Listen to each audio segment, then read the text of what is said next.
TSG पेश करते हैं 80 शब्द प्रति मिनट की गति से डिक्टेशन। स्टार्ट।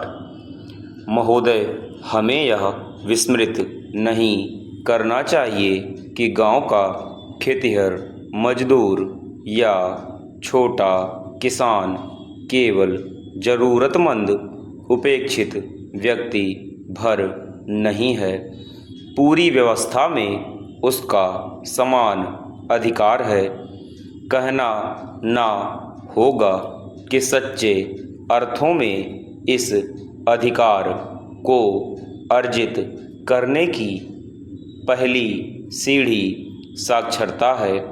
यहाँ पहले स्पष्ट कर देना उचित होगा कि साक्षरता से तात्पर्य केवल अंकों और अक्षरों का ज्ञान नहीं है। वास्तव में यह साक्षरता के आशय को सीमित करना है। दूसरे शब्दों में साक्षरता एक वैज्ञानिक दृष्टि और समझ भी है, जिससे अपने आसपास की दुनिया को जाना व समझा जा सके। मनुष्य को समता न्याय के पक्ष में खड़ा किया जा सके और अधिकार कर्तव्य का बोध कराते हुए सम्मान से जीना सिखाया जा सके। साक्षर होने से व्यक्ति आधुनिक ज्ञान विज्ञान से परिचित हो सकता है और नया हुनर और कौशल सीखकर केवल अपनी आय ही नहीं बल्कि राष्ट्रीय उत्पादकता बढ़ाने में भी योगदान कर सकता है। एक साक्षर समाज में विकास की रोशनी किस तरह फैलती है, इसका सबसे अच्छा उदाहरण हमारा पड़ोसी देश है, चीन। जन्म दर, शिशु मृत्यु दर और स्वास्थ्य संबंधी आंकड़ों पर दृष्टिपात करें तो चीन से बेहतर स्थिति में हमारे देश का एक छोटा सा प्रदेश केरल है। पूर्ण विराम चेंज। चीन की जन्म दर 19% प्रति हजार है, जबकि केरल की जन्म दर 18% प्रति हजार है। केरल की प्रजनन दर 1979 में 3.0 थी और उस समय चीन की प्रजनन दर 2.8 थी, लेकिन 1992 में चीन की प्रजनन दर 2.0 हो गई, जबकि 1991 आते आते केरल की प्रजनन दर मात्र 1.8 रह गई। स्पष्ट है कि जनसंख्या नियंत्रण की दृष्टि से चीन से अधिक केरल में सजगता आई है। हमें याद रखना चाहिए कि चीन में जनसंख्या नियंत्रण संबंधी नियमों का मामला किसी भी प्रकार से ना तो कोई सरकारी बाध्यता है और ना ही कोई ऐसा दबाव।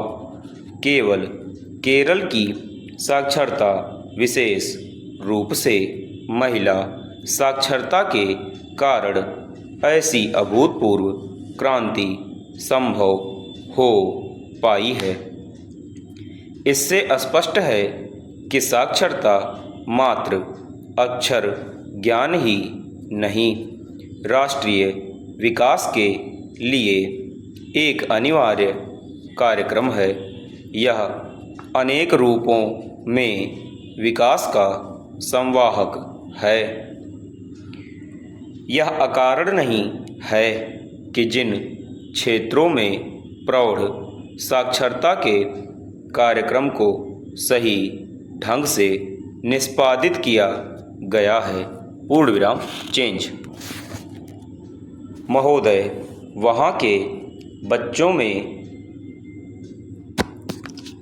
स्कूलों की ओर रुझान हुआ है। वहाँ के स्कूलों में बच्चों की प्रवेश संख्या भी बढ़ी है। वहाँ के लोगों में अंधविश्वास कम हुआ है।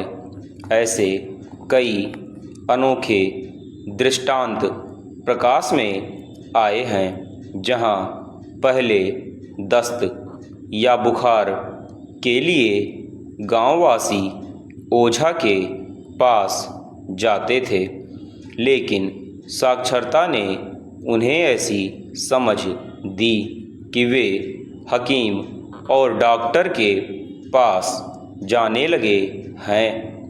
साक्षरता से धर्म व जाति की दीवारें भी टूटी हैं।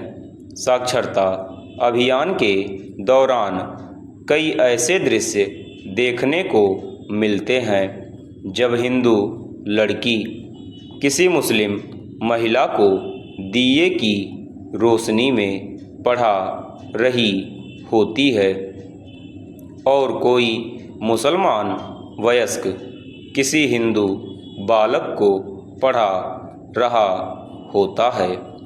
अतः साक्षरता संपूर्ण विकास का एक समग्र कार्यक्रम है। एक साक्षर राष्ट्र एक आत्मविश्वासी राष्ट्र भी होता है, लेकिन जब तक देश की समूची जनता साक्षरता के कार्य को देश सेवा का कार्य नहीं समझेगी, तब तक देश साक्षर नहीं हो सकेगा।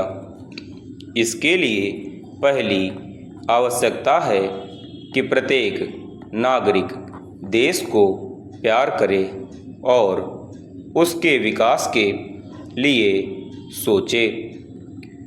उसके अंतर्मन में जब राष्ट्रीय भाव हिलोर लेगा, तभी साक्षरता उसे राष्ट्रीय मिशन लगेगा। ऐसा नहीं है कि निरक्षरता के अंधेरे को मिटाने के लिए स्वतंत्रता के बाद कोई प्रयास नहीं किया गया।